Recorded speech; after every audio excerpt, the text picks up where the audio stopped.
ជំរាបសួរ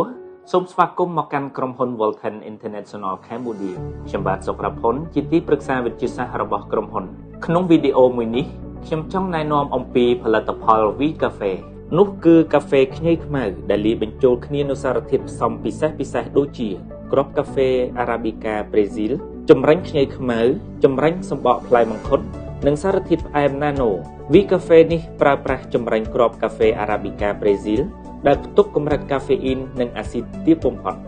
វាស័ក្តិសមនឹងទទួលទានដោយមនុស្សទូទៅរួមទាំងអ្នកឈឺក្រពះផងដែរចម្រាញ់សម្បកផ្លែមង្ឃុតមានផ្ទុកសារធាតុប្រឆាំងអុកស៊ីតកម្ម Phenolic ធម្មជាតិដែលជួយសម្រួលចលនាឈាមរត់និងថែទាំសម្រស់ស្បែកមិនដូចជាកាហ្វេធម្មតានៅលើទីផ្សារទេ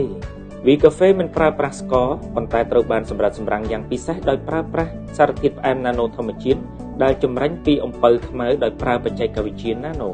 ហេតុនេះបងប្អូនដែលមានជំងឺទឹកនោមផ្អែមក៏អាចទទួលទានវីកាហ្វេបានដែរទទួលទានវីកាហ្វេជារៀងរាល់ថ្ងៃផ្ដល់គុណប្រយោជន៍ជាច្រើនដល់រាងកាយក្នុងនោះរួមមានសារធាតុសកម្មមេតុកស៊ីហ្វ្លាវ៉ុននិងបាយអូហ្វ្លាវ៉ូណយនៅក្នុងខ្ញីខ្មៅជួយបង្កើនភាពស្វិតស្វាញនិងផ្ដល់ថាមពលរាងកាយផ្ដល់អារម្មណ៍ស្រស់ស្រាយរក្សាលំនឹងជាតិស្ករក្នុងឈាម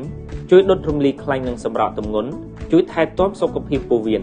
របៀបទទួលទានវីកាហ្វេគឺងាយស្រួលនោះទេលាយមួយកញ្ចប់ម្សៅវីកាហ្វេជាមួយទឹកក្តៅ140មីលីលីត្រ